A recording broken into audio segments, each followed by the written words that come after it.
हरे कृष्णा, राधे राधे। स्वागत है आपका कन्हैया सूर्य की आध्यात्मिक यात्रा में।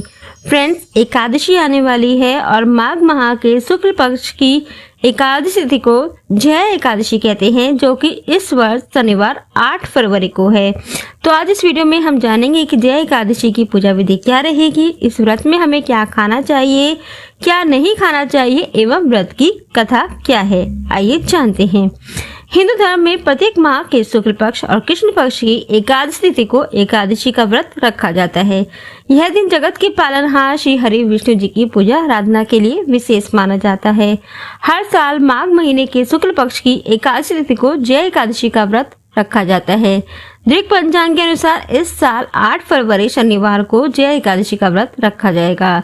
धार्मिक मान्यताओं के अनुसार जय एकादशी का व्रत रखने से जातकों को आरोग्यता का वरदान प्राप्त होता है और जीवन के सभी पाप और कष्टों से मुक्ति मिलती है। यह भी कहा जाता है कि जय एकादशी का व्रत रखने से भगवान विष्णु जी की कृपा से मृत्यु के बाद भूत पिशाच योनि में नहीं जाना पड़ता है। यह व्रत पितरों के लिए रखने से उनको पुण्य की प्राप्ति होती है। तो आइए जानते हैं जय एकादशी की पूजा विधि। जय एकादशी की पूजा विधि इस प्रकार से है। जय एकादशी के दिन सुबह जल्दी उठें, पानी में गंगा जल मिलाकर स्नान करें। इसके बाद विष्णु जी का ध्यान करें और व्रत का संकल्प लें। एक छोटी चौकी पर पीला वस्त्र बिछाएं, इस पर चावल का आसन देकर लक्ष्मी नारायण की प्रतिमा स्थापित करें।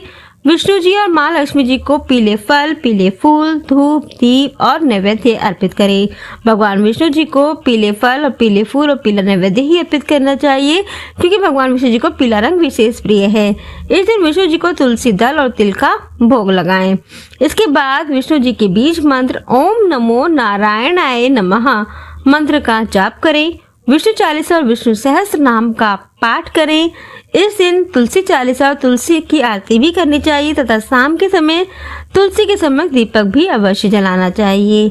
अंत में माता लक्ष्मी और विष्णु जी के साथ देवी देवताओं की आरती उतारें। शाम के समय भी विष्णु जी की पूजा करें और भजन कीर्तन करें। दिन भर फलाहार व्रत रखें और अगले दिन द्वादशी तिथि में व्रत का पारण करें। पारण करने से पहले ब्राह्मणों को भोजन कराएं और दान दक्षिणा दें। अब आइए जानते हैं कि इस व्रत में क्या खाना चाहिए और क्या नहीं खाना चाहिए। व्रत के समय खान पान से जुड़े नियम का पालन अधिक आवश्यक होता है। माना जाता है कि नियम का पालन न करने से पूजा का फल सफल नहीं होती है, साथ ही व्रत टूट सकता है। ऐसे में आइए जानते हैं कि जय एकादशी का व्रत में क्या खाएं और क्या नहीं खाएं।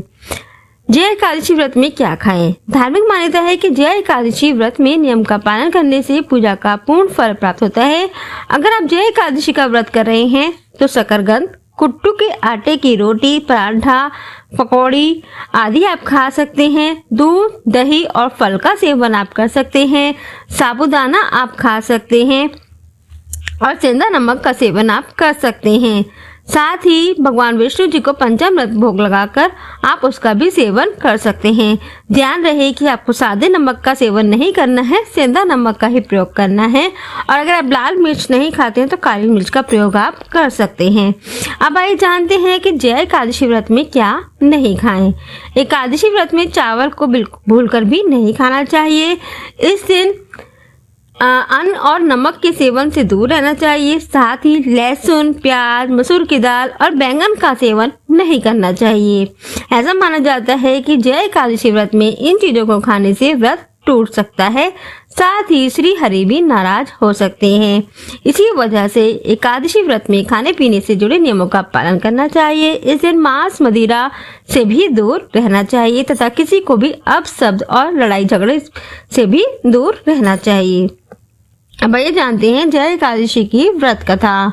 भगवान कृष्ण ने महाराज युधिष्ठिर को इसके बारे में बताते हुए कहा था कि एक बार इंद्र की सभा में अप्सराएं नृत्य कर रही थी। सभा में प्रसिद्ध गंधर्व पुष्पवंत, उसकी लड़की पुष्पवती तथा चित्रसेन की स्त्री मालिनी और उसका पुत्र माल्यवान भी थे। पुष्पवती गंधर्व कन्या माल्यवान को देखकर उस पर मोहित हो गई और माल्यवान पर काम बाढ़ चलाने लगी। उसने अपने रूप और लावण्य और हाव भाव से माल्यवान को वश में कर लिया। पुष्पवती अत्यंत सुंदर थी। अब वे इंद्र को प्रसन्न करने के लिए गान करने लगे, परंतु परस्पर मोहित हो जाने के कारण उनका चित्त भ्रमित हो गया था। इनके ठीक प्रकार से नाक गाने तथा स्वर ताल ठीक नहीं होने से इंद्र इनके प्रेम को समझ गया और उन्होंने इसमें अपना अपमान समझकर उनको श्राप दे दिया।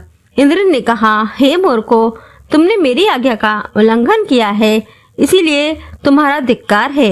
अब तुम दोनों स्त्री पुरुष के रूप में मृत्यु लोक में जाकर पिशाच रूप धारण करो और अपने कर्म का फल भोगो। इंद्र के श्राप के कारण दोनों हिमालय पर पिशाच बनकर दुख पूर्वक अपना जीवन व्यतीत करने लगे। दोनों को पूरी रात नींद नहीं आती थी। एक दिन पिशाच ने अपनी स्त्री से कहा, ना मालूम हमने पूर्व जन्म में ऐसे कौन से पाप किए हैं जिससे हमें इतनी कष्टदायी पिशाच योनि प्राप्त हुई है। तभी एक दिन अचानक दोनों की भेंट देव ऋषि नारद से हो गई।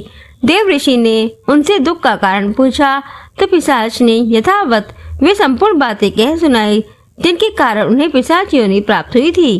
तब नारद जी ने उन्हें माघ मास के शुक्ल पक्ष की जया एकादशी की संपूर्ण विधि विधान बतलाकर उसे करने को कहा।